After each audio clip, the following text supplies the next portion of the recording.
नमस्कार. मी भाग्यश्री पाट. मार्केट आणि मी हा सोप्या मराठीतून शेअर मार्केट समजावून सांगण्याचा माझा एक उपक्रम. रोज मार्केट पडत होतं. त्यामुळे सगळ्यांना कंटाळाही आला होता. पोर्टफोलिओही लॉसमध्ये जात होते.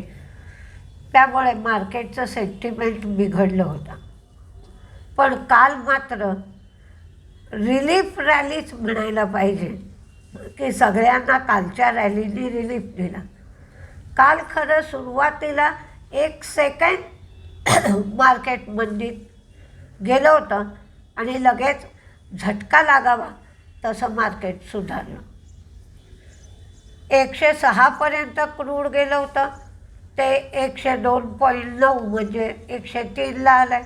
डॉलर इंडेक्स पण 100च्या खाली आला आहे, 99.92. बॉन्ड यील्ड 4.23 आहे. फॉरेन इन्व्हेस्टर्सची विक्रीच आहे 9,366 कोटींची, तर डोमेस्टिक इन्व्हेस्टर्सची खरेदी आहे 12,596 कोटींची. स्ट्रेट ऑफ हॉर्मुझमधून काही अटींवर जहाजांची अगदी थोड्या प्रमाणात ये-जा सुरू झाली आहे.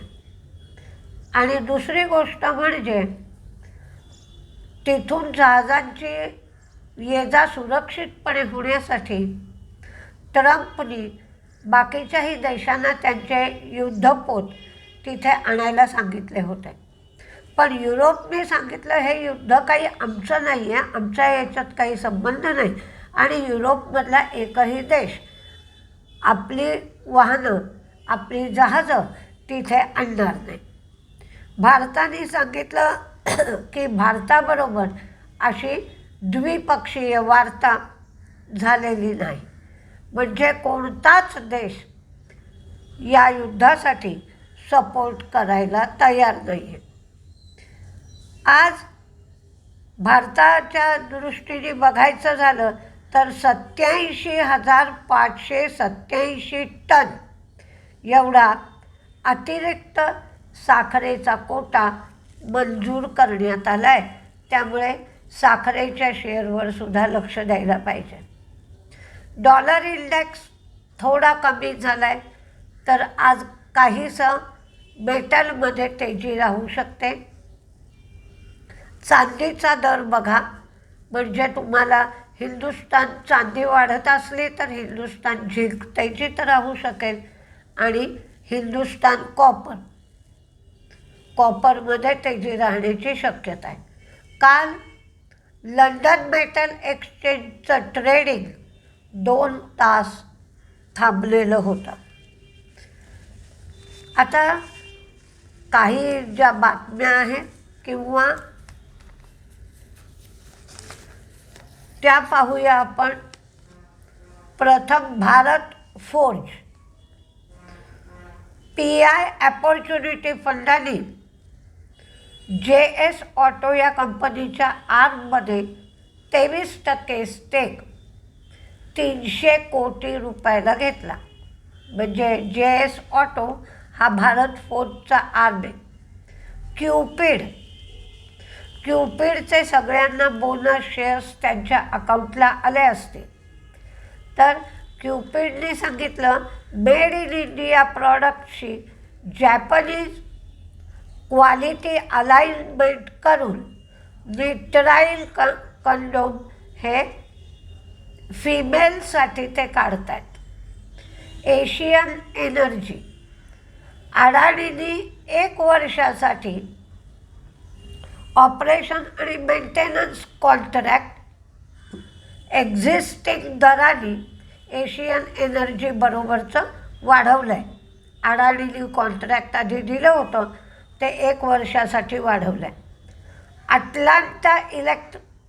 अटलांटा इलेक्ट्रिकलच्या अटलांटा ट्राफो या आर्मला प्रायव्हेट लिमिटेडमधून पब्लिक लिमिटेड कंपनीसाठी परवानगी मिळाली आहे.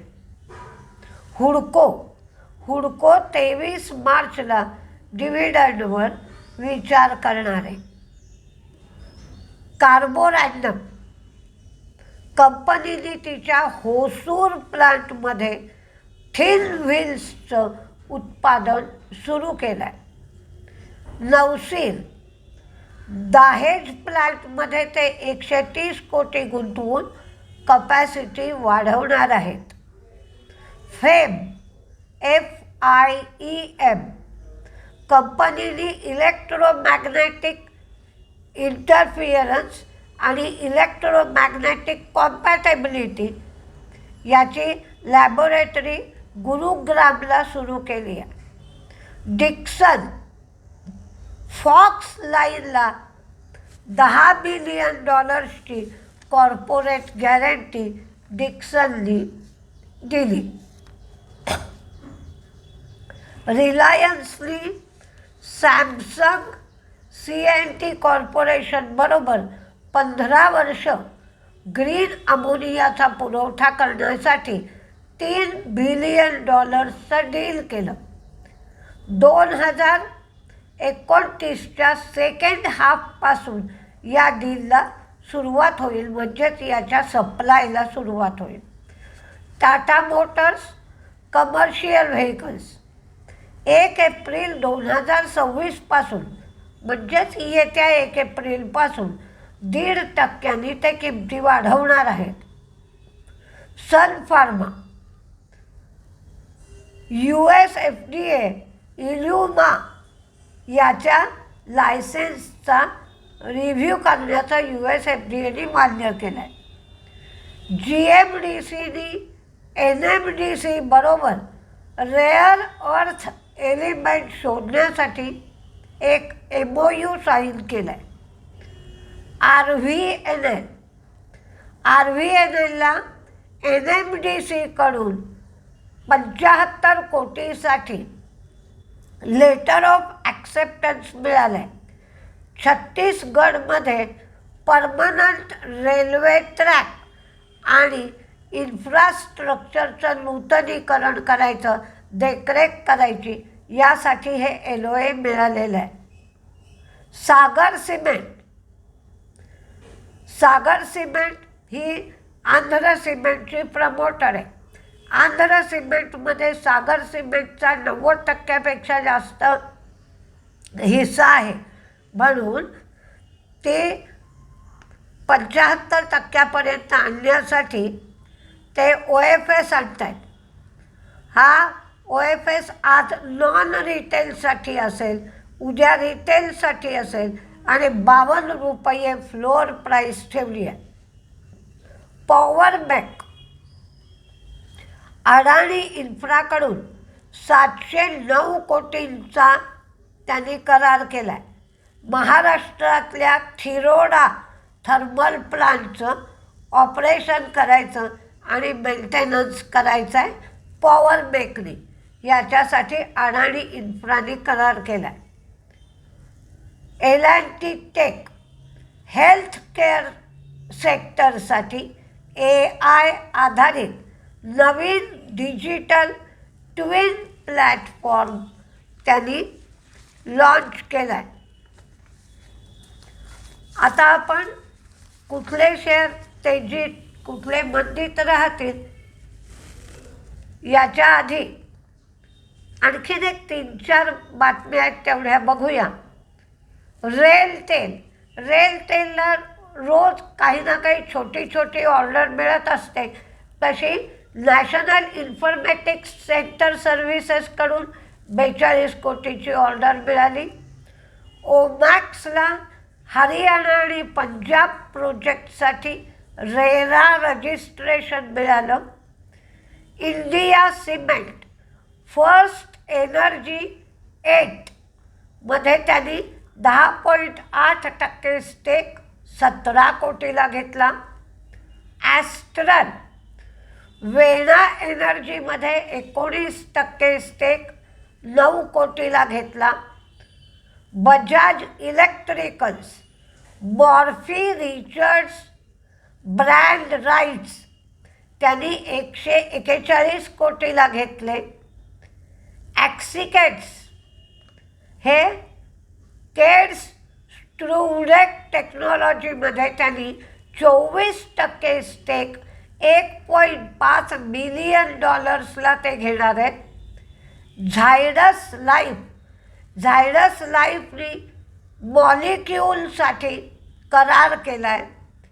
एंजल वन 20 मार्चला एंजल वन डिव्हिडंडवर विचार करण्यासाठी बैठक घेणार आहे.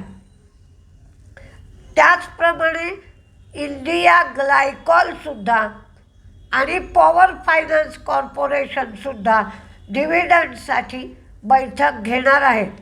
आणि इंडिया ग्लायकॉलला 192 कोटीचं कॉन्ट्रॅक्ट मिळालेलं आहे. तर तेजीत आणि मंदीत कुठले शेअर राहतील तर बलरामपूर चिनी मी दिलाच आहे. बाकीच्यासुद्धा साखरेच्या शेअरकडे लक्ष द्या, कारण शुगर कोटा वाढवला आहे. MCX Bombay stock exchange, Bajaj auto, Bajaj finance, Bajaj Finserv, State Bank of India, Sun Pharma, Zydus life, Canara bank, union bank, Finolex cable, HCL tech, JSW infra, L&T tech, intellect design, Linde काल जवळजवळ 200 ते 250 रुपये वाढला होता. Syrma, Kaynes technology, Amber, Avalon, ओबेरॉयनी आरामनगर वर्सोवा इथल्या रिडेव्हलपमेंटसाठी म्हाडाबरोबर करार केला आहे. Bajaj auto, GMDC, NMDC, RVNL, Tata motors, Larsen Toubro, Canfina homes, भेळ, cements, ABB, Bajaj electrical, Powermech, Andhra cement, TVS motor, power finance corporation, India glycol. तर मंदीमध्ये अल्काईल एमाइन्स, त्यांना अमोनियाचा पुरवठा होत नाही आहे, त्यामुळे अडचणी येत आहेत. त्यांनी 3 प्लांट काही काळापुरते बंद केले. आणि कपॅसिटे इन्फ्रा. तर बघूया, काल तर मार्केट छान चाललं होतं, म्हणजे 1000 पॉईंटवर गेलं होतं. फक्त एकच काल व्होलटॅलिटी मात्र अति होती मार्केटमध्ये. घटकेत मार्केट मंदीत, घटकेत मार्केट तेजीत. तर आज काय होत आहे ते बघूया. पण व्होलटॅलिटी असली तरी थोडासा विसावा देण्याचं काम झालं. तर आजचं मार्केट कसं चालतं आहे ते पाहूया आपण. नमस्ते.